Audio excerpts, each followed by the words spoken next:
Hello दोस्तों, ये Samsung का B315E फ़ोन है। दोस्तों इसकी डिस्प्ले देखिए वाइट है। शायद ये टूटी हुई है या ऑटोमेटिक वाइट हो गई है। देखते हैं खोल के, अभी पता लगेगा। अगर टूटी हुई होगी तो भी वाइट हो जाती है, मतलब हल्का फुल्का निशान कैसे दब गई होगी तभी वाइट हो जाती है। अगर वैसे अंदर से कोई दिक्कत है, अगर वाइट है तो वो भी देखते हैं दोस्तों, ठीक है। अभी इसे हम खोलते हैं। देखिए मैं इसका मॉडल दिखाता हूँ, आपको जूम करके दिखाता हूँ, देख लीजिए। ये देखिए सैमसंग B315E। ठीक है दोस्तों, ये नया फ़ोन जो अपडेट हुआ है वो फ़ोन है ये 310 मॉडल का ये फ़ोन है। 315 अप कर दिया है, अपडेट कर दिया है दोस्तों, ठीक है। इस फ़ोन को अब जो है मैं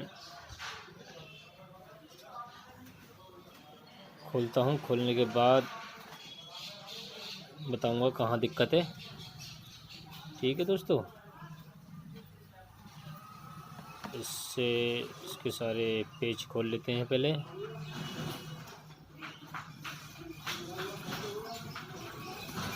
पेज खोलने के बाद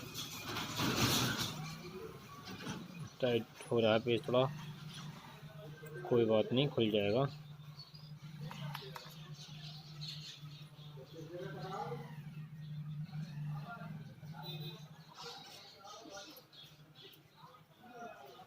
देखिए दोस्तों, पेज खुल चुके हैं सारे।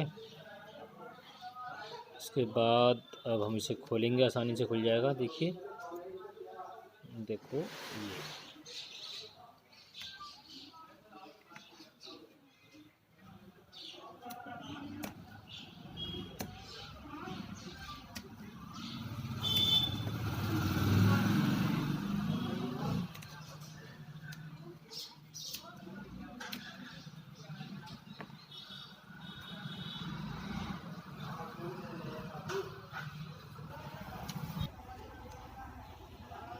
देखिए दोस्तों, ये फ़ोन खुल चुका है अब पूरा कंप्लीट। देखिए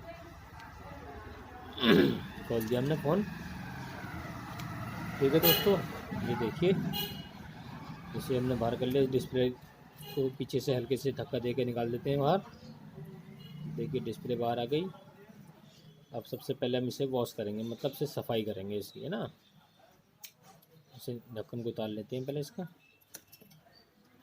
ढक्कन उतारने के बाद इसके पीछे का, उसके बाद इसे अच्छी तरह से साफ़ कर लेंगे, ठीक है दोस्तों। ये उतार लिया मैंने साफ़ अच्छी तरह से। डिस्प्ले एकदम फ्रेश है। अब क्या करते हैं, इसे साफ़ कर लेते हैं। पेट्रोल से साफ़ कर लेंगे, या कोई थिनर हो आपके पास या पेट्रोल जो भी हो, उस चीज़ से साफ़ कर लीजिए एक बार, है ना, अच्छी तरह से।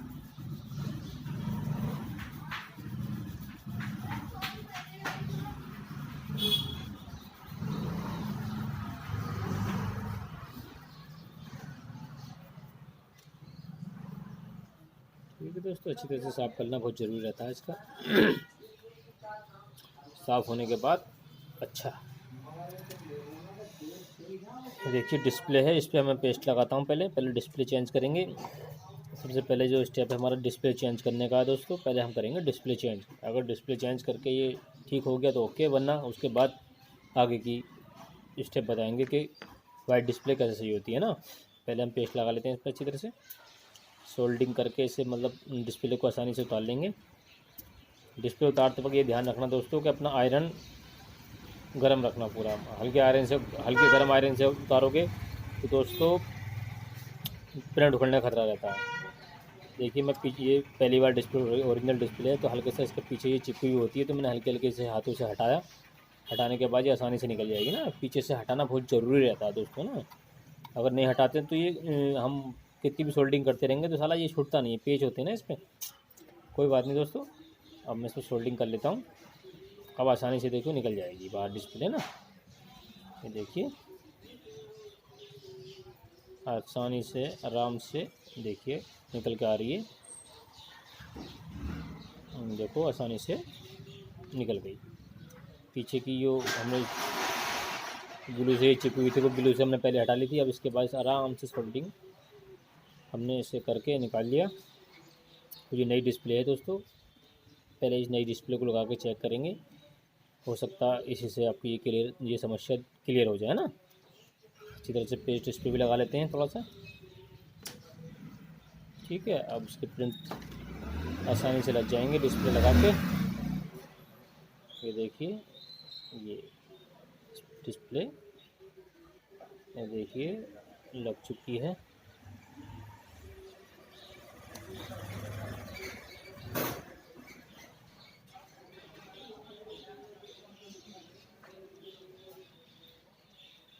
जल्दबाजी नहीं करनी दोस्तों, बहुत आसानी से प्रिंट मिला लेने हैं, उसको आसानी से लग जाती है। बस थोड़ा तरीका यही है कि आयरन थोड़ा सा फुल गर्म रखना, सोल्डर और पेस्ट का ज़्यादा मतलब ये यूज करना ज़रूरी रहता है। खाली यूज करोगे तब भी प्रिंट उखड़ जाते हैं। पेस्ट लगा के, सोल्डर लगा के आराम से अब इसे उतार लोगे और लगा भी लोगे। ठीक है, ये डिस्प्ले लग गई दोस्तों। अब मैं चेक कर लेता हूँ, इसे ऑन करके दिखाता हूँ। अगर ठीक हो गया तो ठीक, वरना उसके बाद अगर कोई और दिक्कत हुई तो देखेंगे कहाँ से प्रॉब्लम है। फ़िलहाल तो इसे ऑन करके देखते हैं कि ठीक हुई नहीं हुई दिक्कत। ठीक है दोस्तों, ये दिक्कत ठीक हो चुकी है, डिस्प्ले में ही दिक्कत थी। ठीक है दोस्तों, ज़्यादातर डिस्प्ले में दिक्कत आती है। उसके अगर डिस्प्ले में दिक्कत नहीं आई तो उसके बाद का स्टेप हम बताते फिर कि कहाँ से कहाँ तक ये सप्लाई थी, कहाँ से टूटी हुई सप्लाई की वजह से वाइट होती है। कोई दिक्कत नहीं है, फिलहाल तो हमारा ये फ़ोन ठीक हो गया है। देखिए दोस्तों, डिस्प्ले आ गई है इसमें, ओके हो गया है। ठीक है भैया,